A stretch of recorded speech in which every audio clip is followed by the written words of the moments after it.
Žoga je okrogla. Dober dan in dobrodošli v novi epizodi podcasta Žoga je okrogla. Izjemno pestro nogometno dogajanje bomo poskušali zajeti, vse, kar se je dogajalo na klubski ravni in kar se bo v povezavi z reprezentancami. V prvem polčasu bo v ospredju državno prvenstvo, v katerem Celje melje vse pred seboj, Olimpija pa je na prvem večnem derbiju sezone premagala Maribor. V drugem polčasu bo poudarek na slovenski izbrani vrsti in posledično tudi angleški Premier Ligi, v sodnikovem dodatku pa kot vedno kviz. Gost je tokrat po abecedi Marko Cirman. Dober dan. Boštjan Janežič. Lepo pozdravljeni. In Jože Pepevnik. Zdravo. Moje ime je Aljaž Golčar. Začnimo. Prvi polčas. V ospredju 7. kroga prve lige je bil prvi večni derbi sezone. Olimpija je pred svojimi gledalci zmagala z 1-0 po zaslugi prvenca Jošta Urbančiča in obrambe 11-metrovke Matevža Dajčarja. Boštjan, kakšna je bila prva prava zmaga Ervina Vandeloja? Ja, proti pričakovanjem je Olimpija včeraj dobro zgledala, bolje zgledala, bila manj slaba kot Maribor, ko smo se pred derbijem pogovarjali, kdo je favorit na tem derbiju, pa smo potem razmišljali tudi, da je predvsem sam, da je Maribor boljši za Teteja in ravno Tete je obrnil zapravljeno 11-metrovko tok igre v Olimpijino smer, kot da bi jih Vandeloj uspel prepričati na poti iz Erevana svoje izbrance. Niso osvojili še njegovega sistema zaradi premalo skupnih treningov, ampak saj v borbenost in agresivnost, in to je bil verjetno 22. minuta, tisti prelomni trenutek tekme. Maribor je na začetku tekme še solidno zgledal, potem pa je bilo vse po notah Olimpije. Izpostaviti je potrebno Marka Bresta, tudi Čelhaka je dobro deloval v zvezni vrsti, na drugi strani pa pri Mariborčanih zelo razočaran trener, tisti trenutni začasni trener Radovan Karanović, ko je pričakoval igrivo igro Maribora. Ja, na predvečer prvega šolskega dne so imeli nekateri nogometaši Maribora učno uro, tudi strani Marka Bresta, ki jih je včeraj šolal, kot radi rečemo, na Štajerskem v Stožicah. Torej, ja, zelo slaba predstava Maribora, zelo anemična, vse tisto, česar Radovan Karanović ni pričakoval od svoje ekipe po, kot je dejal, dobrem tednu treningov, intenzivnih treningov je Maribor. Ekipa je izgledala, kot da je pustila Radovana Karanovića povsem na cedilu, kot bi bil to plebiscit oziroma nezaupnica Radovanu Karanoviću, ki je tako ali tako v vlogi začasnega trenerja v Ljudskem vrtu, ampak če pogledamo nekoliko širše, klubsko vodstvo trenutno očitno nima plana B, ko se zdi, da bo Viktor Sanchez postal novi trener Rijeke. To snemamo zdaj v ponedeljkovih zgodnje popoldanskih urah in kaj zna se zgoditi, da ko bo tale naš podcast šel v eter oziroma k našim poslušalcem, da Viktor Sanchez več ne bo možnost mariborskega nogometnega kluba in že 2 tedna, odkar so odpustili Dugverja Tandri Vermiša, v Mariboru iščejo novega trenerja. Bojim se, da so zašli v slepo ulico, tako trenersko kot tudi igralsko in kadrovsko. Jože, zakaj pa ne bi bil Radovan Karanović rešitev mogoče za to sezono? Konec koncev je državni prvak z Mariborom. Res je, ampak zelo dvomim, da se s tem strinjajo turški odločevalci v Ljudskem vrtu. Radovanu Karanoviću so bojda na prvem sestanku jasno v klubu povedali, da gre za začasno rešitev, da je začasni trener in to nam je Karanović tudi povedal na obeh tiskovnih konferencah pred tekmama, ki jo je zdaj vodil, tako da Maribor bo iskal oziroma išče novega trenerja, ampak očitno novi trener ne bo imel celotnega reprezentančnega premora, da bi lahko spoznal ekipo, da bi lahko uvedel neke svoje stvari v moštvo, tako da precej zaskrbljujoče, no, da morda ne to, da so odpustili Tandri Vermiša in niso imeli isti dan zamenjave, to je seveda logično, ampak zdaj sta mimo že 2 tedna in bi človek pričakoval, da bo Maribor vendarle bolj konkreten to zadevno. Olimpija pa je po izpadu iz evropskih kvalifikacij dobila tudi novo okrepitev. Za državne prvake bo odslej igral dolgoletni slovenski reprezentant Jasmin Kurtić, ki se v domač nogomet vrača po dolgih letih v tujini. V Sloveniji bo Olimpija njegov 3. klub za Belo krajino in Gorico. Kaj bo prinesel Olimpiji?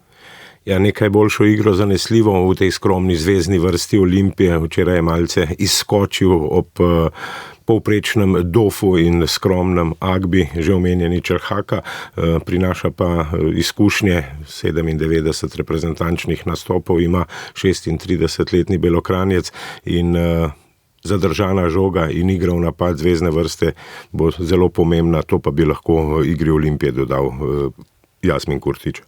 Če lahko tu skočim, samo zdi se mi, pa ne vem, ali se boste vsi skupaj strinjali, ampak to je bil eden od slabših derbijev v zadnjem času. Pa ne zato, ker sem iz štajerskega konca, pa ker rezultatsko ni šlo v korist Maribora tokrat, ampak res slab derbi. Maribor slabši od Olimpije, seveda, in se mi zdi, da je Olimpija predvsem na to energijo in voljo dobila tale derbi. Ervin van der Looy je dejal, da seveda lahko Olimpija igra precej bolje in tu se z njim absolutno strinjam. Mariborska ekipa, če lahko za včerajšnjo tekmo rečemo ekipa, pa je delovala kot, če lahko si izposodim, en nepriljubljen citat izpred nekaj mesecev in ga malce parafraziram, amorfna gmota ljudi, ki je nekako naključno nabrana skupaj in absolutno ne ve, kako bi skupaj igrala. Ta derbi je bil res vse, kar ta beseda ne sme biti. To je bilo mučenje žoge, bi lahko rekli. Res ni bilo dobro videti tega. Sploh me je razočaral Maribor. Na derbiju si ponovadi nabrit, motiviran, stepeš se, če tudi je nič, iskro pokažeš. Ampak tole, ta tujska legija Maribora se vidi, da ji nič kaj ne pomeni slovenski nogomet, da ji nič ne pomeni to rivalstvo. Spomnimo se tistih časov, ko so igrali, ne vem, Milec, Vrhovec, tudi Pero Stojanović in še nekateri, to so grizli travo za to, da bi premagali Olimpijo. Tu pa pač zgrešimo 11 metrov, ko pa kaj pa bo že nekaj, ampak ne, to ni bila prava drža, nimajo pravega tega mariborskega DNK, ki ga radi ponavljajo. Olimpija ima po tem derbiju, ki ga je dobila proti Mariboru, 13 točk, tako kot Koper in Aluminij, s katerima si deli recimo drugo mesto. Maribor je na 5. z 11 točkami, kar 10 več, 21 pa jih imajo na vrhu lestvice Celjani, ki so v prvih 7 krogih 7-krat zmagali. Tokrat 4-1 doma proti Domžalam. Marko, še ena dominantna predstava evropskega Celja. Ja, absolutno, to je bila igra mačke z mišijo. Vedeli smo že pred tekmo, da vse razen neke enostavne zmage Celja bi bilo velikansko presenečenje. Domžale s svojimi težavami, takšne kot so, preprosto niso mogle konkurirati. Imele so 8 igralcev v prvi postavi mlajših od 24 let, Celje pa močno zarotirana 11-terica zaradi evropskih preizkušenj v tem poletju, ker je to bila že 15. tekma sezone, 9. v mesecu avgustu je moral seveda Riera nekako vse skupaj spet zarotirati, ampak potem hitro tudi menjaval. Čidija je zamenjal že v prvem polčasu, ker ni upošteval principov. Dejal je po tekmi Riera, da ga ne moti, če igralec zgreši podajo, zgreši strel, ne zadene za gola, ampak ga moti, če ne upošteva njihovih principov, če se ne postavlja tako, kot so se dogovorili, zato s tem nima težav tudi po pol ure zamenjati igralca in s tem je jasno pokazal, kdo je šef Čidiju, v tem primeru Albert Riera. Celje pa vse, kar pride iz klopi, je še močnejše, bi lahko rekli, in Domžalčani z izjemo tiste 11 metrovke in nekaj bežnih poskusov pač so drug svet v tem trenutku za Celjane v prvi ligi. Marko, ker si bil na tekmi, me zanima eno tvoje mnenje. Franko Kovačević je v prvem polčasu dosegel hat-trick, pa že pri prvem golu sem videl, da je stekel v mrežo po žogo, se prerival z domžalskimi vratarjem in branilci in želel žogo takoj nazaj. Pa se mi zdi, ali je to zate, oziroma ali bil občutek na tribuni, da je to ta lion mentality, o katerem smo zdaj gledali in brali v zadnjih dneh, ali vseeno malce, ne bom dejal podcenjevanje nasprotnika, ampak dosežeš gol za 1-0, za 2-0 in kot bi lovil rezultat nekje v podaljšku, želiš žogo. Ja, to je za napadalce, kot je Franko Kovačević, idealna tekma, ker je vedel, da bo imel dovolj priložnosti, da si izboljša tudi svojo statistiko, ampak že po polčasu ga je Riera potem tudi zamenjal. Ne bom rekel, da je podcenjevanje, Franko se tudi ni veselil pretirano zadetkov zaradi tega, ker je igral v Domžalah, ker je v slovenski ligi pustil kar dober pečat pri Domžalah, tako da mislim, da je on super motiviran fant, en tak nogometaš, ki se zaveda, da ima v svojem telesu izjemen potencial, pa da ga morda še v svoji karieri ni pokazal, zdaj je star 26 let in praktično išče prostor pod soncem v kakšnem večjem klubu, ampak večji klub pa si preigraš z dobrimi predstavami in na koncu šteje le statistika pri napadalcih in mislim, da je iz tega vidika Franko šel po žogu, ker je vedel, da bo še priložnost in da si včeraj želi nasuti vsaj 2-3 zadetke in to mu je tudi uspelo. Ne vem, lahko bi se šli tudi kviz, kdo je zadnji celjski nogometaš, ki je v prvem polčasu dosegel 3 zadetke. Kamberovič. Ne tako dolgo nazaj. Zdaj pa bo igral Ligo prvakov. A ja, Edmilson. Edmilson v Rogaški Slatini, tako je, oktobra leta 2023. Dober podatek, Marko. Ampak hat-triki pridejo in grejo, ampak konstantno vzdrževati takšno formo pa je nekaj posebnega. Franko Kovačević, 12 tekem, 14 golov. Kaj je to efekt Alberta Riere, zakaj je kar naenkrat Franko Kovačević eksplodiral, kot prej še ni nikoli? To je pač tako, ena ekipa ti paše, eni soigralci ti ustrezajo, drugi ne. Našel je sebe v tem sistemu in Albert je našel njega. Ena taka družna kombinacija, ki se je skazala za odlično zamenjavo za poškodovanega Kučisa. Tako da res je pravi killer Franko, kralj kazenskega prostora, žoga ga hoče, pravzaprav je vedno v pravem trenutku na pravem mestu, ker ima izjemen občutek za prostor, poleg tega pa je izjemen tudi v skok igri, je robusten in hiter, tako da bi rekel, da je prerasel to ligo v smislu svoje kakovosti, da bi morda moral igrati kje druge, ampak kariera pač njegova je zavila tako kot je, so pa lahko v Celju absolutno srečni s takšnim, kot sem del v navednicah, killerjem v kazenskem prostoru, kot je Franko. Na hitro sem zdaj preveril statistiko Franka Kovačevića v njegovi karieri in ne boste verjeli, po Transfermarktu ima skupno v karieri Franko Kovačević v vseh tekmovanjih, klubskih seveda, 46 golov, od tega jih je 14 dosegel v tej sezoni, torej 30% vseh klubskih golov v karieri je Kovačević zabil pod vodstvom Alberta Riere v koliko? Mesecu in pol. Ja, fantastičen podatek, Jože. Takole pa je po tekmi razmišljal Albert Riera. Coming in a perfect moment, we are exhausted. Today was a 15 game in 8 weeks, no? Španec na celjski klopi je dejal, da reprezentančni premor prihaja v pravem trenutku, saj je moštvo zelo utrujeno, za Celjanje 15. tekma v zadnjih 8 tednih v tem času, pa jim je Riera s pomočjo individualnih treningov namenil kar 8 prostih dni. Majorčan je šaljivo pripomnil, da ne želi v naslednjih dneh videti nikogar, saj so bili skupaj zdaj kar 70 dni in dodal, da se želijo igralci vrniti z enako intenziteto in zavezanostjo. And then we will come back. We will come back with the same intensity, with the same commitment.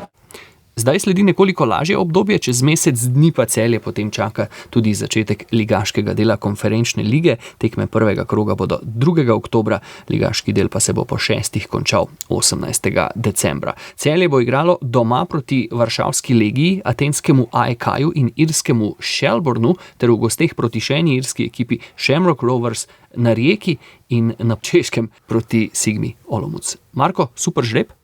Super žreb iz tekmovalnega vidika, ne pa tako super iz vidika nekega dogodka.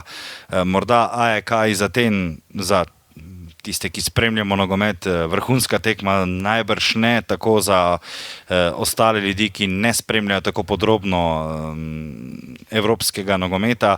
Varšavska Legija, to bodo vsi hoteli v Celju in v okolici zasedeni, to je jasno, približno ne vem, koliko spreme tista južna tribuna, ampak zanesljivo bo nabito polna z Legijinimi navijači, ki so zelo glasni in imajo izjemno koreografijo. Proti Shelbournu pa mislim, da bi moralo tu Celje vknjižiti glede na to formo vse točke. Dejal sem, lani težji žreb, pa je Celje prišlo do četrtfinala. Bolj zveneča imena so bila lani v ligaškem delu, ampak letos pa glede na podobo Celja, ki jo kaže, lahko mirno štarta Celje na to, da se uvrsti med prvih 8 in torej neposredno v osmino finala, glede na tekmece, ki jih ima in proti katerim podobnim tekmecem je že dokazalo, da se lahko kosa v kvalifikacijah. To sem ravno želel dejati. Celje ima tekmece, s katerimi bo Albertera vsako tekmo šel na zmago, o tem ne gre dvomiti. Pa še nekaj, ko vedno razmišljamo o tem natrpanem urniku in utrujenosti.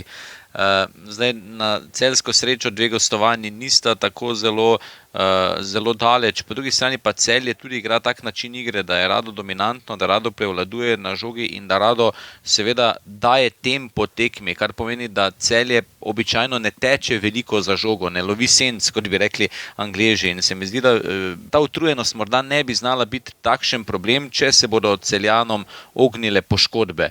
In glede na to, kako so začeli slovensko nogometno prvenstvo, bodo lahko gotovo do konca jeseni še kakšno tekmo v domačem prvenstvu odigrali s precej premešano postavo, ker glede na to, kako se spotikata Olimpija in Maribor, pa še kdo in kako ima Celje postavlja ogledalo vsak teden, ne samo z igro, ne samo z rezultati, ampak z vsem ostalim, vsi se že skoraj da strinjamo, da je Celje vsaj že jesenski prvak, če nekaj drugega, čeprav je sezona še mlada.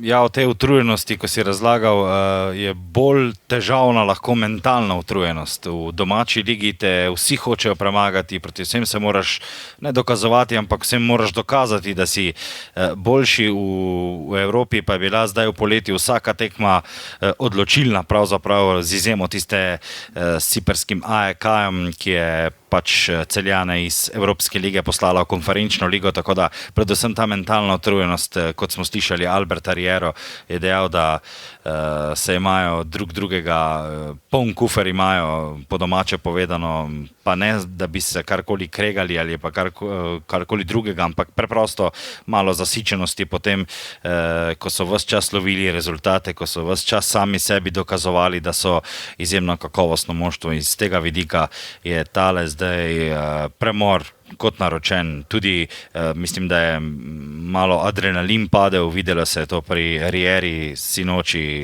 precej zdelan, precej zbolel je, slabo je bil videti, tudi glas je imel povsem drugačen, vidi se, da je dal celega sebe zdaj v tem mesecu in pol in da tudi on potrebuje ta 8-dnevni počitek.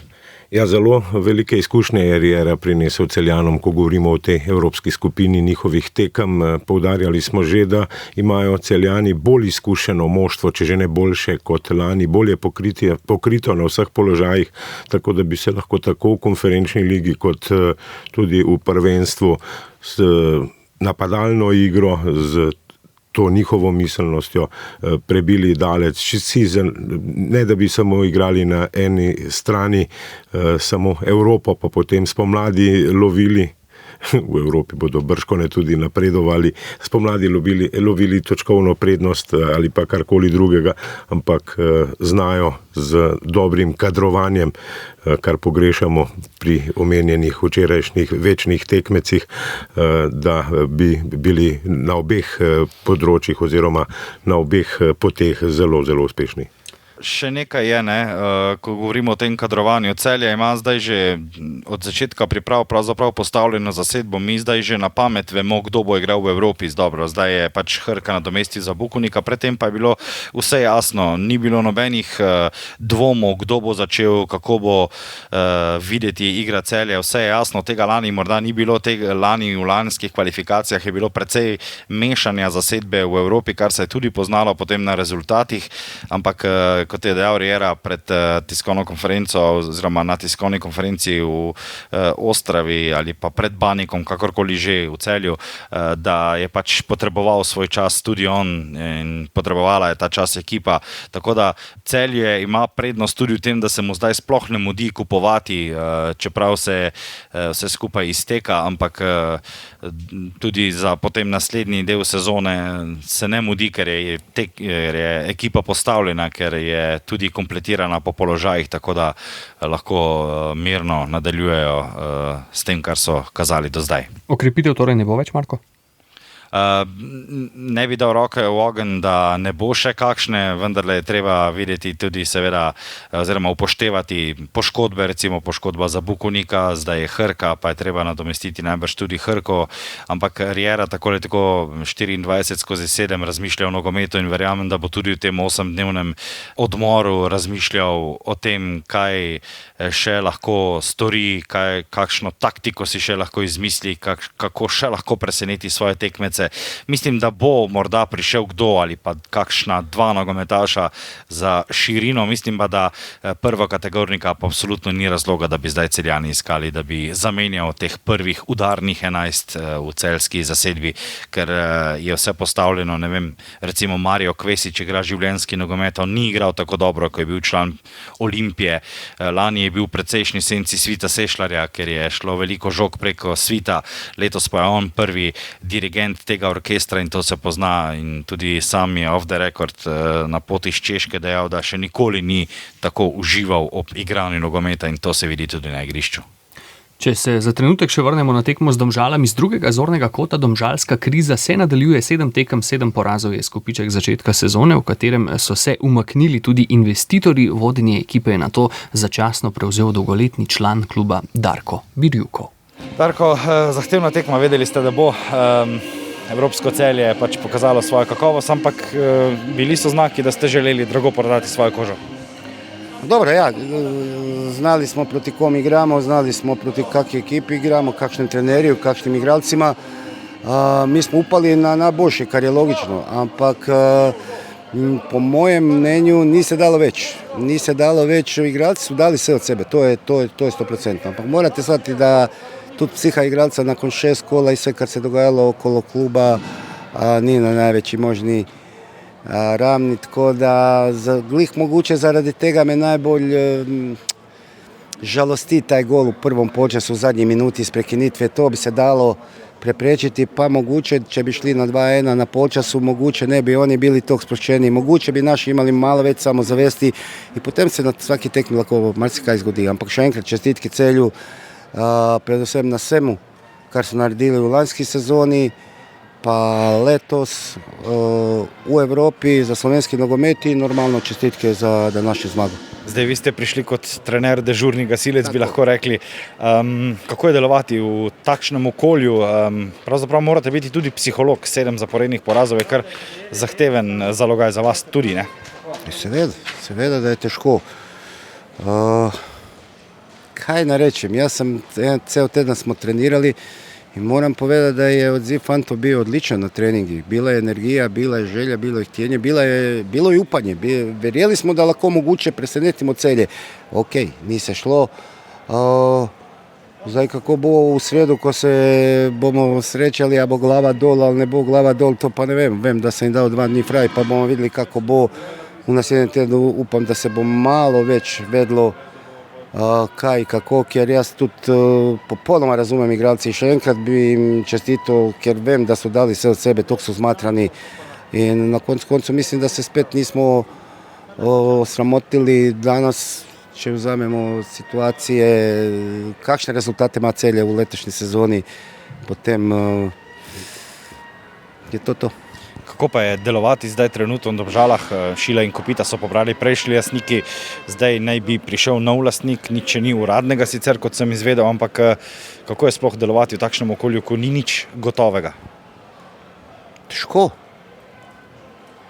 Težko, seveda da je težko. Težko trenerima, težko zaposlenima, predvsem je težko igralcima.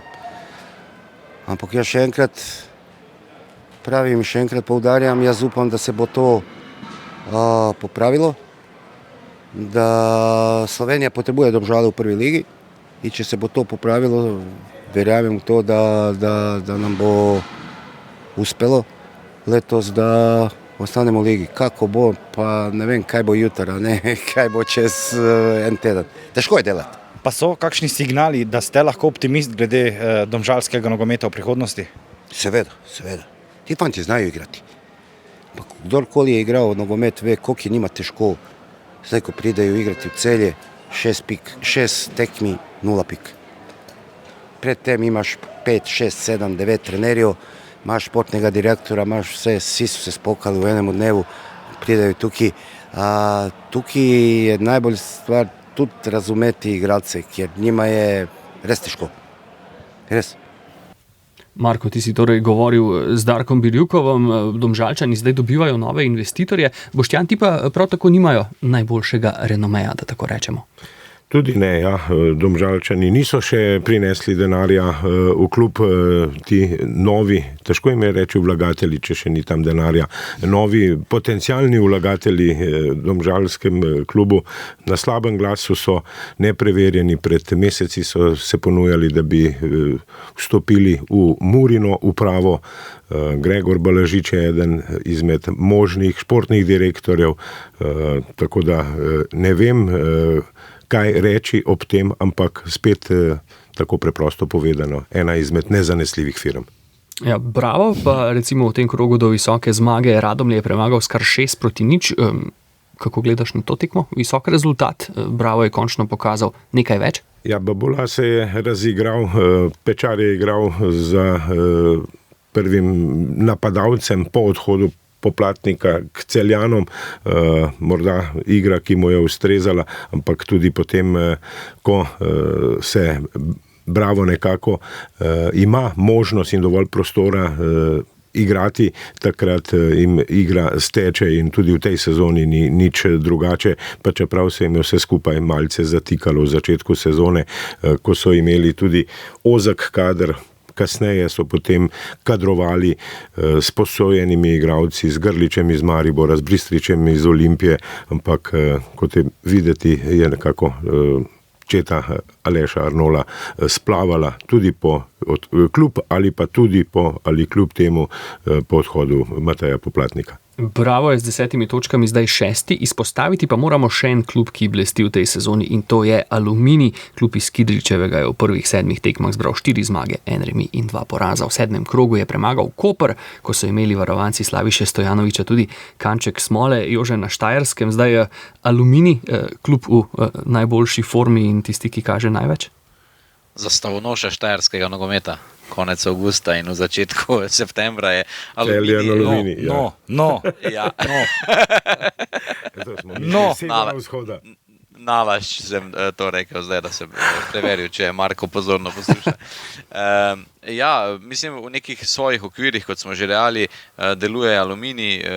Jura Arsič, trener moštvo, očitno je dobro nekako postavil, igrajo. Ne samo igrajo, ampak tudi sestavljeni so po nekih svojih lokalnih zmožnostih in prvi cilj je seveda obstanek v ligi. Če bo šlo tako naprej, bo Aluminij brez težav tudi obstal v slovenskem nogometnem prvenstvu. Jura Arsič je lani poleti prevzel ta klub, ga popeljal torej iz druge v prvo ligo. Za njim je zdaj že torej velik vzorec tekem, tudi imel je roko oziroma imel je seveda vpliv pri poletnem kadrovanju, kot smo pa vajeni seveda v takšnih klubov, kot je Aluminij. To kadrovanje nikoli ni kakorkoli noro ali pa brezglavo, ampak gre za pazljivo nekako dodane nogometaše in meni se Aluminij v letošnji sezoni zaenkrat zelo, zelo dopade. Ko pa bodo igralne razmere seveda postale v jeseni še težje, pa zna biti njihovo domače igrišče potem v bistvu še večji adut. Tako, klubski nogomet se zdaj za nekaj časa umika reprezentančnemu in temu se posvetimo v drugem polčasu. Drugi polčas. V drugem polčasu gremo najprej v Anglijo. Manchester United je konec tedna dosegel prvo zmago v sezoni, stežka proti Burnleyju s 3-2. Dvakrat so rdeči vragi zapravili prednost, nato pa dobili za moj okus kar srečno 11 metrovko v sodnikovem dodatku. Kako ste sami videli tekmo? Ja, vlečenje se je gotovo začelo izven kazenskega prostora pri tisti situaciji za 11 metrovko Uniteda, je pa se potem očitno nadaljevalo v kazenski prostor in sodniki so tu dolgo pregledovali vse skupaj, se na koncu odločili v korist Uniteda. United je imel sicer ogromno strelov, ogromno priložnosti, tako da so ljudje, ki nekako trdijo, da manjka le nekaj učinkovitosti, da bi ta United izgledal precej bolje. Vemo pa, kako je v Premier Ligi, ne? Vsaka takšna zapravljena priložnost je lahko izjemno hitro kaznovana oziroma dragocena, sploh v tistih tekmah, ko ni toliko strelov. Tako da United je, kaj pa vem, no? Ne vem, kaj si naj mislim o tem, kaj si moštvo recimo misli o Rubenu Amorimu in njegovem sistemu igre. Še vedno, ko gledam te Unitedove tekme, nisem prepričan, ali moštvo igra zanj ali ne igra zanj. Ena taka enigma je ta United.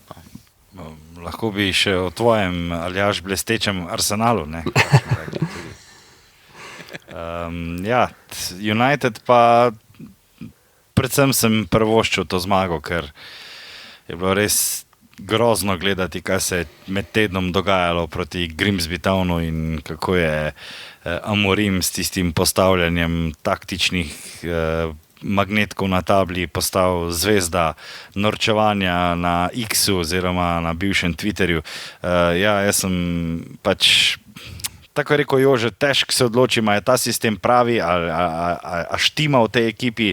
Zdaj Bruno se je res oddahnil po tem doseženem zadetku iz 11 metrov. Vidi se, da mu je veliko pomenilo, sploh zaradi tega, ker je zgrešil 11 metrov proti Fulhamu. Ampak ja, moramo se vrniti tudi k našemu Benjaminu Šešku in povedati, da 85 milijonska okrepitev pa 10 strelec 11 metrov proti Grimsby Townu, to ni ravno najboljši signal. Ne vem, a je to odločitev Amorima ali je rekel Beni Portugalcu, da se morda ne počuti najbolje v tistem trenutku, kakorkoli že. Želim si, da bi tudi Benjamin Šeško imel čedalje bolj vidno vlogo v tej ekipi, ker pa je nakazal proti Burnleyju, da če dobi žogo v kazenski prostor sploh visoko, da lahko postane absolutno pravi napadalec za ta klub, ki išče samega sebe. Ja, ravno to, Benjamin Šeško, torej si je hitro izkusil kritike navijačev po tisti tekmi ligaškega pokala in spadal proti četrtoligašu Grimsbyju. Premier ligaško tekmo je potem začel na klopi, prvi gol še čaka. Boštjan, kako vidiš njegov začetek pri rdečih vragih? Ja, ko smo ravno omenjali te 11 metrovke, eden od zapisov je bil, da ga je Amorim privrčeval, ker je imel slabše priprave, ker je imel težave s krči na tisti tekmi, ki jo je celo odigral. Benjamin Šeško ima premalo žog, to, ko je omenjal Marko, ko bodo žoge v kazenskem prostoru, bi lahko bil tudi eden rešiteljev Uniteda, ampak predrugače ti bo potrebno sistem nekako na sredini igrišča, da bo dobival kakšne priložnosti. Morda sem že omenjal, manjka tudi kakšen ofenzivni vezist. O tistem, kako razmišljajo ljudje o Unitedu, da je morda tudi blizu. Gledal si zanesljivo prvi krog proti Arsenalu, vratar je bil tam krivec nekako Unitedovih težav. V nadaljevanju so igrali bolje, ampak se nikoli ne bomo vedeli.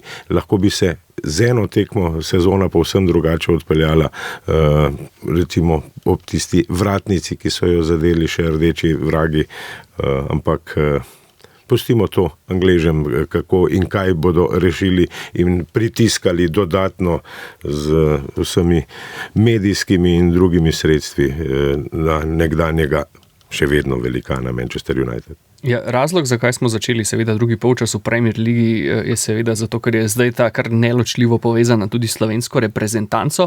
V Evropi se torej začenjajo kvalifikacije za svetovno prvenstvo 2026. Slovenija bo tekmovala v skupini B s Švico, Švedsko in Kosovom in mogoče pred uvodno tekmo Švedsko v petek doma vprašanje za vse tri je mogoče smotrno, da Matjaž Kek spremeni igralni sistem nazaj v 4-4-2, potem ko precej bolje od Benjamina Šeška žoge v mrežo te dni pošilja Žan Vipotnik, ki je zadel na zadnjih 3 zaporednih tekmah za Swansea, med njimi je bil tudi en Evrogol. Ja, verjetno bom razmišljal tako tudi selektor Slovenije Matjaž Kek. Vipotnik je vroč, Šeško ni razigran, ko menjaš še igralce na Otoku, je potrebno proti odličnim švedskim napadalcem imeti tudi strnjenost v obrambi. Še čaka na premier ligaški nastop Jaka Bijol pri Licu, sicer je dobil nekaj pokalne priložnosti, ampak Matjaž Kek je bolj kot ne pristaš sistema 4-4-2 in je precej možno ob neogretem Šporarju, da bi bila v napadu Šeško in Vipotnik. Pod drobnogledom je Benjamin Šeško ne samo zato, ker je podpisal za Manchester United, ne samo zaradi visoke odškodnine, ampak tudi zato, ker ni edini v tej sezoni ofenzivni nogometaš, ki je prišel iz Bundeslige. Vemo, koga je podpisal Liverpool, torej Wirtz, Frimpong, Ekitike pri Unitedu, torej Šeško pri Newcastlu, zdaj po novem Nick Woltemade tudi za zelo, zelo zajetno odškodnino in Premier Liga je ta bundesligaški talent pa vsem absorbirala, nekako oropala Bundesligo teh največjih draguljev, zato je seveda toliko večja pričakovanja so tudi od Benjamina Šeška. Bo pa zanimivo videti Alexander Isak, prebral sem izjavo Jonadala Thomasona, ki je selektor švedske reprezentance in je dejal, mislim, da danes, da se bo po današnjem zdravniškem pregledu v Liverpoolu in podpisu pogodbe Isak že, mislim, da danes pridružil švedski nogometni reprezentanci, da pa ne ve, če bo pripravljen seveda odigrati vseh 90 minut proti Sloveniji, glede na to, da za Newcastle v tej sezoni ni oziroma ni želel sploh nastopiti. Tako da bo zanimivo tudi, kako bo Thomason postavil se v napadu, kakšno vlogo bo imel in kakšno minutažo zdaj najdražji nogometaš v zgodovini, torej britanskih prestopov. Ja, ravno to je bila moja naslednja iztočnica. Bo Švedska lahko računala na pomoč Aleksandra Isaka v trenutku, ko snemamo oddajo, je torej sredi zadnjega dne prestopnega roka še vedno član Newcastle Uniteda. Marko, prej si omenil Arsenal, zdaj ga bomo omenili, kajti švedski napad pa bo najverjetneje vodil Viktor Gyökeres, ki pa je za razliko od Šeška že odprl svoj strelski račun pri Arsenalu, ki se je tudi zanimal za Šeška. No, Gyökeres že ima 2 gola za topničarje na njegovem računu. Prej pa je igral za tvoj Sporting. Kako nevaren bo slovenski reprezentanci? Ja, tako nevaren bo, kolikor mu bo slovenska obramba in zvezna vrsta dopuščala, da bo lahko nevaren.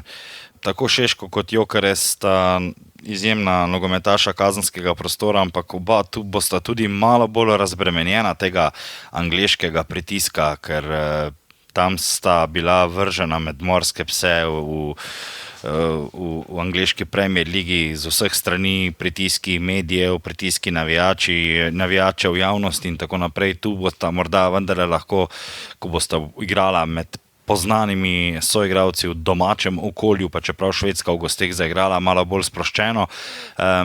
Slovenci bodo morali pač enostavno proti Švedski igrati na svoj način, takšnega, kot je že prinašal uspehe, ne preveč odprto, borbeno, pravočasni bodo morali biti Slovenci, ker že tako ali tako nam pregovorno ta skandinavski nogomet ne leži in ne siliti v to, da bodo lahko Švedi pošiljali dolge žoge v slovenski kazenski prostor, sploh zdaj v tej dobi vara, pa to hitro koga zda na kaj v roko, tako da jaz sem optimist, všeč mi je, da je prva tekma pred domačimi gledalci, da bo z tega vidika morda začetek malo lažje, da se ne gre takoj v Švico in da lahko Slovenija za njim z eno dobro predstavo odnese nek pozitiven rezultat. Zdaj pa kaj je to pozitiven rezultat, ali je to samo zmaga, ali je to tudi remi, to bomo pa vprašali selektorja po tekmi. Ja, obramba bo torej tudi pomembna na tisti tekmi. Jože, ti si podrobno spremljal tudi Leeds v zadnjem času. Jaka Bijol je presedel na klopi za zdaj 2 Premier ligaški tekmi, na katerih je bil v kadru, odigral pa celo tekmo v ligaškem pokalu. Tudi bil eden boljših na igrišču za Leeds takrat, Pascal Struijk in Joe Rodon pa trenutno pred njim v vrstnem redu. Verjetno si ni tako enostavno, sploh kar se obramb tiče v Premier ligi, izboriti mesta v začetni 11-terici. Ne, ker ko govorimo o branilcih, trenerji pogosto v Premier ligi oziroma tudi na tej meji med Premier ligo in Championshipom pač zaupajo izkušenim nogometašem v tem okolju. Ne? In Leeds ima nekaj teh izkušenih nogometašev na tej ravni, tako da za Jako Bijola bo enostavno treba čakati na ligaško priložnost, čakati na kakšno tekmo, ko bo morda imel Leeds prednost 15, 20, 25 minut pred koncem tekme, pa da bi potem okusil ta debi in prvo minutažo proti Sheffield Wednesdayu, če se ne motim, je Leeds izpadel iz ligaškega pokala, tako da žal tu ne bo novih priložnosti za dokazovanje, bodo pa seveda potem v FA pokalu. Tako da ja, mislim, da se je Jaka Bijol dobro zavedal ali pa se zdaj zaveda v bistvu, kam je prišel v smislu minutaže in priložnosti, da bo pač potrebna tudi nekaj sreče ali pa seveda nesreče za kakšnega soigralca, kakšna poškodba, kaj takega, da bo prišel v to redno rotacijo ali pa v prvo 11-terico. Mene ne preseneča to, da se mu trenutno ne daje priložnosti v Premier ligi. Če pa se samo še za malo vrnem k reprezentanci, ko je rekel Marko, da bomo vprašali Matjaža Keka, kaj je uspeh po tisti prvi tekmi. Poskušali bomo tudi, ne obljubimo seveda našim poslušalcem, ampak ne preveč spraševati in se pogovarjati o travi v Stožicah, ki je spet v slabem stanju. Potem po Švedski pa v ponedeljek sledi še tekma Švico. Zdaj Švica ni blestela v lanskem letu, izpadla iz A lige narodov. Je tudi eden od premagljivih tekmecev, verjetno sploh proti Sloveniji, za katero kar veliko reprezentantov v tujini redno igra in jedro slovenske reprezentance se zdi kar določeno, kaj ne? Ja, morda Švica ni v tisti najbolj top formi, ampak ima odlično ekipo, še vedno na sredini igrišča poveljuje reprezentanci Džaka, tako da imajo Švicari nekaj slabše moštvo oziroma rezultate v zadnjem času, ampak dobro prenovljeno reprezentanco. Izkušenih je dovolj v švicarski reprezentanci. Igrali bodo proti Sloveniji, drugo tekmo doma v Baslu. Slovenci bodo poskušali, morda bo v tretje šlo v Švici precej lažje, 2-krat pod Katancem, Slovenija že blizu, v Švici velikih tekmovanj, tako v Baslu kot v Bernu. Jasno, da so upi na začetku kvalifikacij, želje in motiv, da bi Slovenci usvojili. Kaj je to uspeh, kaj ne, kot se je dotaknil vsega skupaj Marko. Morda pa sta 2 točki, 2x1, bolje kot 3 in nič, tako da tekmeci nimajo dovolj točk. Ja, zahtevna skupina sicer, torej Švedska, Švica, Kosovo, najmanj drugo mesto je treba osvojiti, to pomeni, da prav veliko prostora za napake ni. Ja, ampak za zahtevne dodatne kvalifikacije drugo mesto, praktično samo prvo mesto, ker je potem še eno dodatno kvalifikacijsko sito. Izmed 16 reprezentanc, samo 4 še dodatno na svetovnem prvenstvu. Zahtevna, šprinterska, hitra, veliko tekam v kratkem času, v 2 mesecih in pol bo potrebno biti najbolj pripravljen. Glede reprezentantov mogoče še to, Andraž Šporar, ki je to sezono odigral torej 2 tekmi od prvih 4 za Alanyaspor, je tole nedeljsko z Bešiktašem izpustil, ker se vrača v Bratislavo k Slovanu, kjer je že igral med letoma 2018 in 2020, verjetno v svojem najboljšem obdobju v karieri doslej. Dober prestop? V redu. Tudi on je prišel v že znano okolje. Slovan iz Bratislave, gledal sem ga v živo v letošnji sezoni proti Kairetu iz Almatija, stara ekipa, počasna. Zdaj za Andraža je pa itak tako, da je tam zelo priljubljen. Oni so ga že hoteli sezono ali dve nazaj, ko je bil še član Panathinaikosa, tako da so ga komaj da čakali in mislim, da se je dobro odločil sploh zato, ker je odšel potem tudi prvi napadalec David Strelec, ki je odšel v angleški Middlesbrough in zaradi tega so rabili menjavo v napadu in mislim, da je to okolje, tudi konferenčna liga, pa slovaška liga, dobro za reprezentančno formo Šporarja. Kaj si še obetate od zadnjega dneva prestopnega roka, lahko preverimo potem v naslednji epizodi, kaj se je uresničilo in kaj ni. Zdaj že vemo, da Aleksander Isak gre v Liverpool, Manchester United recimo še kupuje vratarja Gianluigi Donnarumma, pa naj bi šel v Manchester, ampak ne v rdeči, ampak v modri del tega mesta. Ne vem, česa se še veselite do konca tega dne? Mene zanima, če bo Emi Martinez postal član Uniteda, ker ga ni bilo včeraj v vratih oziroma v kadru Aston Ville in naj bi si želel prestopa torej na Old Trafford. Zelo zanimiv, ekscentričen vratar in takšne nogometaše, malce posebne so prenavadi pri Unitedu imeli radi oziroma so se dobro izkazali v rdečem dresu, tako da tu me zanima, kaj se bo zgodilo. In vse zadnje tudi nekaj dni je še pa prestopnega roka v slovenskem klubskem nogometu, tako da marsikaj se lahko spremeni še, mislim, da na tej diagonali, ki jo največkrat omenjamo, Olimpija, Celje, Maribor, zna pa priti še morda do kakšne spremembe. Ja, Matej Malenšek se seli, eden boljših strelcev v prvi ligi k češkemu Jabloncu, tako da so udeleženi tudi naši nogometaši. Sodnikov dodatek. V sodnikovem dodatku pa tudi tokrat kviz. Za uvod bom eno vprašanje postavil jaz. Luka ga je pripravil za nedeljsko športno popoldne nedavno in sicer gre takole. Povedati morate, kateri evropski klub je bil največkrat državni prvak v sezonah, ko je država, iz katere ta klub prihaja, osvojila naslov evropskega ali svetovnega prvaka. Se pravi, da rabimo nekoga, ki ima veliko naslovov. Boštjan si rekel že? Bayern, ja. Jaz bi se tudi pridružil Bayernu. Ok, Jože? Ampak ziher ni, ker je nek trik, ne? Ja, Španija je veliko osvajala v novem stoletju. Barcelona, bom jaz rekel. Pravilen odgovor je Bayern, tako da Boštjan in Marko sta zadela. 5-krat je bil Bayern državni prvak, ko je bila Nemčija evropski ali svetovni, to je bilo v letih 72, 74, 80, 90 in 2014. V Španiji pa je na drugem mestu klub, ampak ni Barcelona, temveč Real Madrid. Real je bil 4-krat državni prvak, kadar je Španija bila evropski prvak, to pa je bilo v letih 64, 2008, 2012 in 2024. Marko, naslednje vprašanje ali dve pa sta tvoji, izvoli. Eno imam in sicer nismo že dolgo nič o Celju imeli, ne? Pa me zanima, Spaso je Bulajič. Ne, blizu. Kdo je prvi strelec za NK Celje v samostojni Sloveniji na tekmi prve lige? Je bil Goršek? Dober poizkus, ampak ni bil Goršek, ker ga takrat na tej tekmi ni bilo v postavi. Eno tako dobro znano imeno.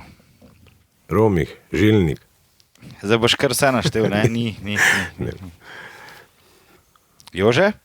Ja, skušam se spomniti starih celjskih nogometašov. Takšno bujno frizuro, skravžljeno, svetlo je imel. Kako bi vam še pomagal? Bil je tudi trener Celja. Zdaj bujno, skravžljeno frizuro, ne nujno svetlo. Ima še vedno Borut Jarc. Te frizure nima več. Bauman. Ne. Ne, je bil pa premlad, po moje. Ja. Ali pa pri Hajduku takrat. Ja. Takrat so igrali v prvi postavi Gregor Blatnik, Stanko Blatnik, Bojan Bevc, kapetan, Aleš Turk, Emir Džafić, Bojan Romih. Manjka pa nekdo, ki je zadev že v 4. minuti proti Primorju za 1-0. Je trenersko aktiven trenutno v Sloveniji. Robert Pevnik? Ja, Robert Pevnik. Slovenski Šondajič, Robert Pevnik je prvi celjski strelec v samostojni Sloveniji.